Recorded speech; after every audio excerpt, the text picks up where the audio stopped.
रीवा में भव्य चुनरी यात्रा में उमड़ा श्रद्धा का सैलाब। रीवा शहर उस वक्त राममय हो गया जब रामलला की दूसरी वर्षगांठ पर भक्ति, आस्था और उत्साह से भरी चुनरी यात्रा निकाली गई। यह चुनरी यात्रा श्री राम दरबार द्वारा निकाली गई। दरअसल रीवा शहर में रामलला प्राण प्रतिष्ठा के द्वितीय वार्षिक उत्सव के उपलक्ष्य में श्री राम दरबार द्वारा एक भव्य चुनरी यात्रा का आयोजन किया गया। यह यात्रा कॉलेज चौराहे से प्रारंभ होकर शहर के प्रमुख मार्गों से गुजरते हुए पचमढ़ा आश्रम तक पहुंची। इस चुनरी यात्रा में महिलाओं एवं पुरुषों ने बढ़ चढ़कर सहभागिता की। हाथों में केसरिया चुनरी, जय श्री राम के जय घोष और भक्ति गीतों से पूरा शहर भक्तिमय माहौल में डूबा नजर आया। यात्रा के समापन पर सुंदरकांड का पाठ किया गया, जिसमें बड़ी संख्या में श्रद्धालु उपस्थित रहे।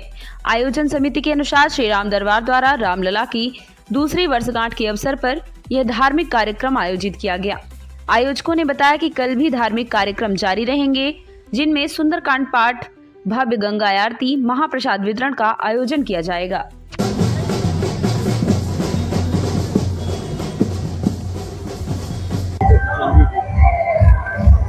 आज जो चुनरी यात्रा निकाली गई है वो भारत के उस व्यक्तित्व, उस पुरोधा, उस महापुरुष, उस मर्यादा पुरुषोत्तम के लिए जो भारत के आधार हैं, जो भारत के विचार हैं, जो भारत की चेतना है, जो भारत के चिंतन है। आज से 2 वर्ष पहले अयोध्या में भगवान रामलला विराजमान हुए थे। उनके 2 वर्ष कल पूरे होने वाले हैं।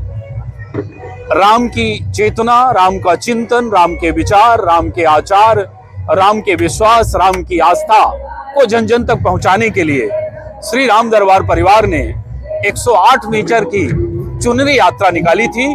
और आप सब लोग ने देखा कि बड़े ही उत्साही के साथ हमारे समाज की, धर्म की महिलाएं, बच्चे और बूढ़े, युवा सब लोगों ने भगवा परिधान में इस यात्रा को इतना शोभायमान किया कि मेरे समझ से पूरे रीवा शहर को राम की इस यात्रा की जानकारी जरूर मिल गई होगी। और आशा यह है कि कल के भव्य सुंदरकांड पाठ में रीवा वासी भगवा परिधान में बढ़ चढ़कर भाग लेंगे। मेरी राम दरबार परिवार की ओर से यह विनम्र प्रार्थना है कि राम की प्राण प्रतिष्ठा रोज नहीं होती। राम वो हैं जिनका परिवार ही भारत का परिवार है। राम के मूल ही भारत के मूल हैं। राम की संस्कृति ही भारत की संस्कृति है। राम के प्रति आस्था ही भारत की आस्था है। यहाँ तक कि हम जिस सनातन धर्म को जानते हैं, उस जानने का आधार ही राम है। राम के माध्यम से ही हम सनातन धर्म को जानते हैं। इसलिए उन राम की प्राण प्रतिष्ठा के इस भव्य कार्यक्रम में श्री राम दरबार परिवार के साथ सब लोग शामिल हों और इस पंचमढ़ धाम में पधार कर अपने को भी भव्य बनाएं और राम दरबार को भी भव्यता का एहसास कराएं। सुंदरकांड पाठ, फिर छोटे बच्चों का हनुमान चालीसा, फिर भजन, फिर माननीय उप मुख्यमंत्री महोदय के नेतृत्व में यहाँ मंचीय कार्यक्रम और फिर यह भव्य मां बिहर गंगा आरती, जो कि राम दरबार की संकल्पना है। इसलिए सारे लोग पधारें और इस भव्य कार्यक्रम का आनंद लें।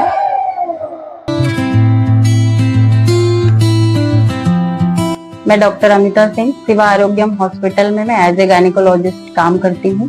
मेरे हॉस्पिटल में गायनी से रिलेटेड हर तरह की सुविधाएं हैं। सिजेरियन होता है, हिस्टेक्टमी होती है और ओपीडी केसेस भी बहुत अच्छे से देखे जाते हैं। और भी केयर है ओपीडी की, माइनर ऑपरेशंस भी होते हैं। और टाइम टू टाइम जब भी इमरजेंसी होती है, 24 आवर अपने हॉस्पिटल में अवेलेबल रहते हैं।